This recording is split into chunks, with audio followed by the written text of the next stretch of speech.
कुल 6 तत्व हैं और इन तत्वों को सामूहिक रूप से हम निकोजेंस कहते हैं। नाइट्रोजन फैमिली जो है वो सामूहिक रूप से क्या कहलाती है? निकोजेंस कहलाती है। इनके यौगिकों को निक्टाइड्स भी कहते हैं। जो इनके यौगिक होते हैं उनको हम क्या कहते हैं? निक्टाइड्स बोल देते हैं। ठीक है, क्लियर हो गई बात। अब आगे चलते हैं हम। आगे क्या कहा कि आवर्त सारणी में स्थिति सभी तत्वों को वर्ग 5th ए में द्वितीय से सप्तम आवर्त में रखा गया है। कहां रखा गया? द्वितीय से लेके आप देखिए 5th ए में द्वितीय से सप्तम आवर्त में, दूसरे आवर्त से लेकर 7वें आवर्त तक रखा गया है। इस वर्ग क्या कहा भाई कि सभी तत्वों का इलेक्ट्रॉनिक विन्यास क्या आता है? P3 होता है। ये गलत लिखा हुआ है यहां पर। क्या कहा कि सभी तत्वों का इलेक्ट्रॉनिक विन्यास NS2 NP3 होता है। क्लियर होगी बात? NP3 होता है। अब हम क्या करेंगे? जहां पर N बाह्यतम कोष की जो N है, N बाह्यतम कोष की संख्या होती है। N क्या होता है? बाह्यतम कोष की संख्या होती है। और ये सभी P ब्लॉक के तत्व कहलाते हैं, क्योंकि इन सभी में अंतिम विभेदी इलेक्ट्रॉन P उपकोष में प्रवेश करता है। काय में प्रवेश करता है? P उपकोष में प्रवेश करता है, इसलिए हमने इनको P ब्लॉक के तत्व कह दिया है। ठीक है, क्लियर हो गई बात। अब हम कहेंगे उपस्थिति। ऐसे कर लेते हैं, इसको थोड़ा सेट सा कर लेते हैं जिससे कि थोड़ा सुविधा रहे। उपस्थिति अक्रेंस बोलते हैं। क्या बोलते हैं? अक्रेंस। अक्रेंस देखिए क्या है, मतलब कहां पर पाए जाते हैं भाई? देखिए नाइट्रोजन मुक्त व संयुक्त दोनों अवस्थाओं में पाया जाता है। कैसी फॉर्म में पाए जाते हैं?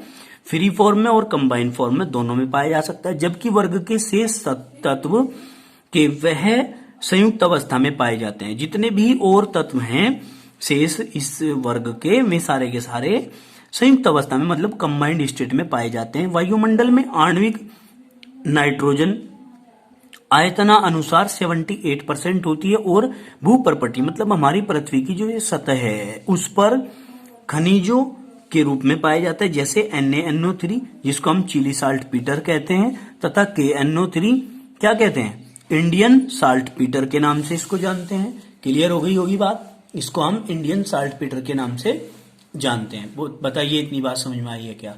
ठीक है, अब आगे चलते हैं। क्या कहा? नाइट्रोजन सजीवों में प्रोटीन, एमिनो अम्ल, न्यूक्लिक अम्ल का महत्वपूर्ण अवयव है। भाई सजीवों के अंदर लिविंग ऑर्गेनिज्म मतलब जो सांस लेते हैं उनमें प्रोटीन, एमिनो अम्ल, न्यूक्लिक अम्ल जो होता है वो नाइट्रोजन के रूप में होता है। नाइट्रोजन उसका मुख्य अवयव है। फिर हमने क्या कहा? फास्फोरस भी एपेटाइट वर्ग के अयस्कों में पाया जाता है, जो फास्फेट चट्टानों का मुख्य घटक पाया जाता है। जो इन फास्फेट चट्टानों का मुख्य घटक होता है। ये जंतु तथा पौधों का आवश्यक अवयव भी है। क्या है? जंतु तथा पौधों का आवश्यक अवयव भी है। क्लियर हो गई बात। अब आगे चलते हैं। अब क्या कहा है? ध्यान से देखेंगे। यह है हड्डियों, दांतों तथा जीवित कोशिकाओं में भी होता है। किस किस में होता है? हड्डियों के अंदर, दांतों के अंदर, जीवित कोशिकाओं के अंदर होता है। यह RNA, DNA, ATP, adenosine triphosphate, protein, दूध, अंडे में भी उपस्थित होता है। कौन? नाइट्रोजन। ठीक है ना। आर्सेनिक, एंटीमनी, बिस्मिथ सल्फाइड अयस्कों के रूप में पाए जाते हैं। किसके रूप में? सल्फाइड अयस्कों के रूप में पाए जाते हैं। अब आप लोग देखेंगे यहां पर एक मिस्टेक हो रही है। ऐसी मिस्टेक आपने नहीं करनी है। ये बिस्मिथ है, ये इस प्रकार से नहीं लिखा जाएगा। इसका जो फर्स्ट लेटर होता है वो कैपिटल और जो सेकंड लेटर होता है वो स्मॉल लिखना है। क्लियर हो गई बात। अब आप लोग आगे चलते हैं। इलेक्ट्रॉनिक विन्यास। अब हम क्या करेंगे? इलेक्ट्रॉनिक विन्यास करेंगे। किसका? नाइट्रोजन फैमिली का। सबसे पहले इस वर्ग के प्रत्येक तत्व के बाह्यतम कोष का इलेक्ट्रॉनिक विन्यास जो होता है वो NS2 और NP3 होता है। यहां N बाह्यतम कोष की संख्या होती है। N क्या होता है? बाह्यतम कोष की संख्या होती है। अब देखिए, ध्यानपूर्वक देखेंगे। क्या परिवार क्या है हमारा?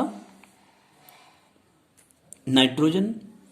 अब याद तो नहीं रहेगा हमारे, याद करने का तरीका क्या है? सबसे पहले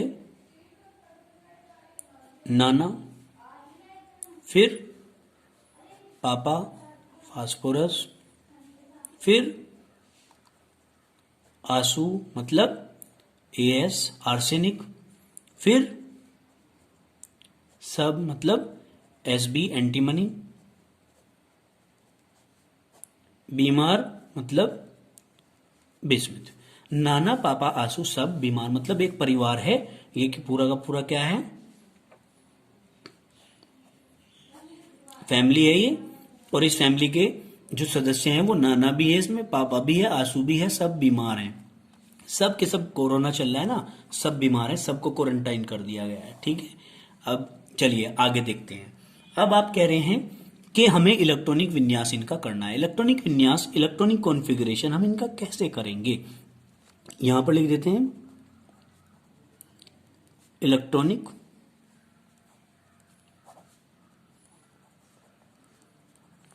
कॉन्फ़िगरेशन। देखिए, सबसे पहले आप देखेंगे कि नाइट्रोजन का एटॉमिक नंबर कितना होता है? 7 होता है नाइट्रोजन का। तो हम क्या करेंगे? 1s2 2s2 2p3, 2 + 2 + 3 = 7। क्लियर हो गई? अब हमने क्या करना है, अगर हम अब अपने से इससे नीचे वाले का करेंगे तो इसमें जो ऊपर वाला था इसमें प्लस कर दो 8, कितना हो जाएगा? 15। ठीक है, फिर जो आएगा नीचे, एक बार आपने 8 कर दिया, अब जो आएगा नीचे इसमें क्या कर देंगे आप लोग?